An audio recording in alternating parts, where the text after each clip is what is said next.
I want to play like Manchester City, and I want you to be able to play like Manchester City. So let me show you something. Yes, this is Arsenal, but they were coached. Arteta learned from Pep, so this still counts. I want to show you in the build, if you want to build out of the back, this is a non-negotiable. Watch this for a minute. He's going to consider playing himself out of the back. So he's got his hand on it. Watch, he's gonna go, oh, I'm gonna kick it to you. Ready? Watch. Then right now you're like, oh, he's gonna back up and do a goal kick, right? No, watch.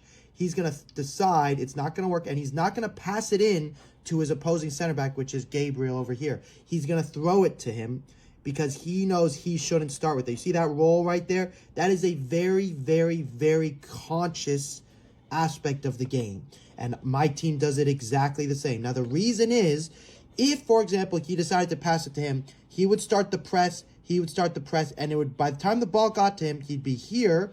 He'd have to pass it back to his keeper. Holland would be here, or maybe Kovacic would be here, and it would be scary. Now watch what happens. Because he rolls it, right, and now it's starting with his hands, because of that moment, and he passes it to him, nobody can start a press. See how they're stuck? And the reason they don't just go and press is because they know Arsenal have the ability to go ding, ding, dong, dong, and do tiki-taka ding. So instead they say, now here's the next important piece. This goalkeeper, see how he didn't take the ball to the right-hand side or to the left-hand side? A lot of youth players are afraid when this ball comes from here to here that this guy's going to come, or let's just pretend this guy's going to come running at him. So naturally, he doesn't want to keep the ball directly in front of him. He wants to take it over here because this guy's running at him. But by keeping it directly in front of yourself, directly in front, it stops all of these from making a press because they don't know if he's going to end up going through the middle, which is exactly what Manchester City don't really want, because then they can go all the way through the middle, and of course that's a faster way to goal than going all the way around. So instead they have to wait, and they're waiting, and they're waiting, and Manchester City are waiting because they don't want to press the keeper. If they thought they could win the ball, they would press the keeper. That's why they're waiting. They're waiting, they're waiting. Just like the City does this same thing. Look, he keeps it directly in front of himself that whole time. Look at this. This is a freaking 30 seconds have gone by. Okay, that moment, he took it slightly. This is a perfect example. He took it slightly to his right side.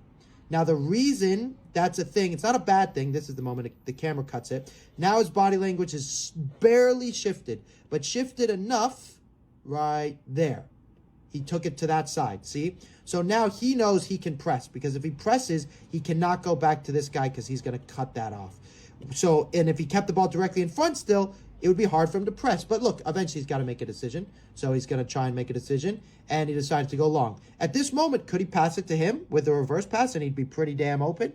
The answer is yes, and if Arteta still freeze-framed this, or Pep, they might argue that. Or, just like any other normal person, they go, well, maybe this is a ball in behind. When we talk about playing like Pep, what we're really saying is we just don't want you guys to kick it big for no reason. We want you to be conscientious. Is this a pass? So let's see. Kind of a pass. It's not just to nobody. It's in this area. And so that's a super important part of the build. Now, this is in my game where I'm actually playing, and I also coach this blue team.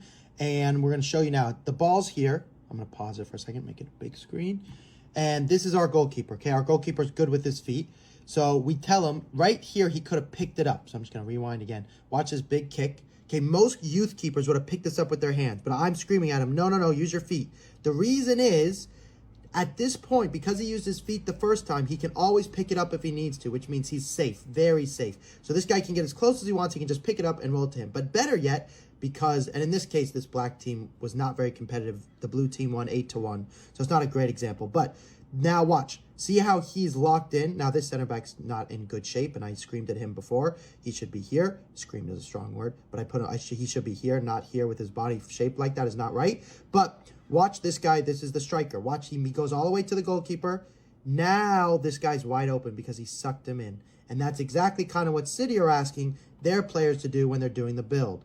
And that's exactly why this group, in this instance, is going to be able to relatively easily build out of the back, and then boom, they broke their whole press with like 2 or 3 passes, and then the rest of it is like good job, good moments.